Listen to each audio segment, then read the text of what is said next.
Prague, la capitale de la Tchéquie. C'est tellement une belle ville. Pendant mes quelques jours à Prague, j'ai vraiment été chanceux parce que les premiers jours où je suis arrivé, il y avait du brouillard, mais ça donnait vraiment une bonne ambiance à la ville. C'était vraiment mystérieux, c'était mystique. Et puis la deuxième partie de mon séjour à Prague, c'était du ciel bleu, c'était du soleil et autres.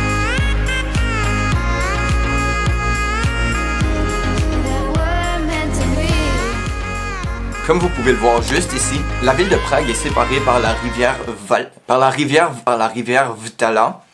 Je crois que c'est comme ça que ça se prononce. Vltava.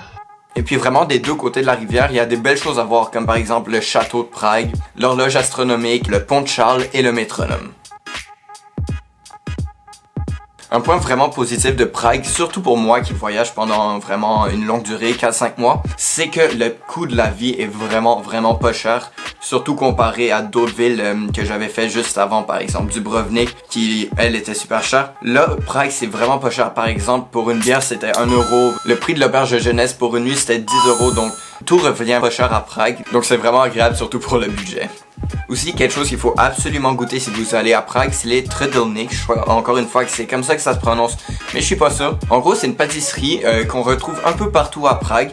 Et puis c'est de la pâte enroulée sur un bâton qu'ils font frire et puis ensuite qu'ils enroulent dans du sucre cannelé ou sinon ça peut être avec du chocolat, avec de la crème glacée, etc. Et puis c'est vraiment super bon. Pour n'importe qui va à Prague, il faut vraiment goûter ça. Et puis aussi, il y en avait à Budapest. En gros, ça s'appelait des chimney cakes, mais c'était exactement la même chose. Donc autant à Budapest et à Prague, il faut goûter ça.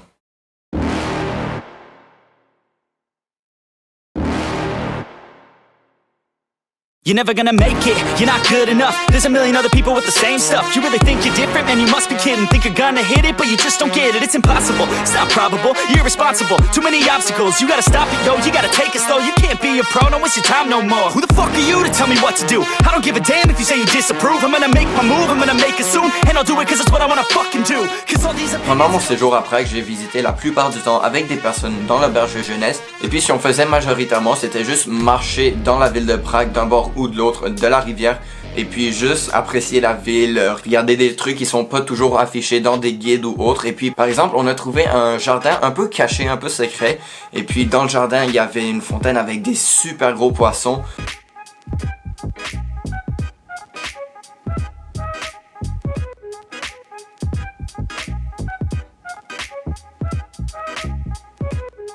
Il y avait des pans et des pans albinos.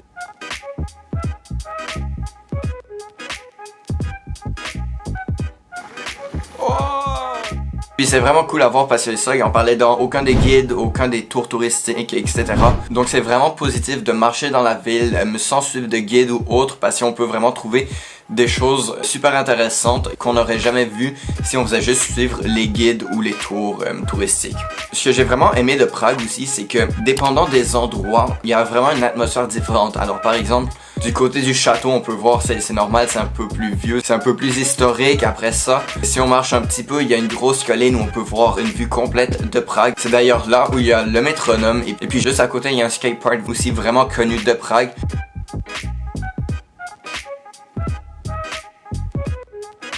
Après ça, si on va dans le milieu de l'autre bord de la rivière, il y a la majorité des lieux historiques, des églises et tout, c'est un peu touristique, comme les magasins de souvenirs aussi, les vendeurs de Trdelník. Et puis ça nous change vraiment des autres atmosphères, donc j'ai vraiment aimé la différence à chaque fois d'atmosphère qu'on peut retrouver dans une seule ville, qu'on peut retrouver à seulement quelques minutes de marche d'un point à un autre.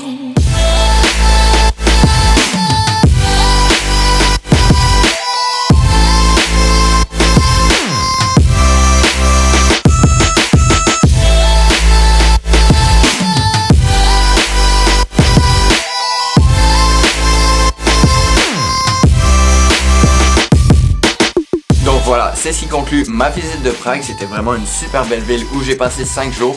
N'hésitez vraiment pas à liker, à mettre un commentaire, à partager, surtout partager. Encore une fois, c'est le plus important. On se retrouve plus tard pour une nouvelle vidéo. Ciao!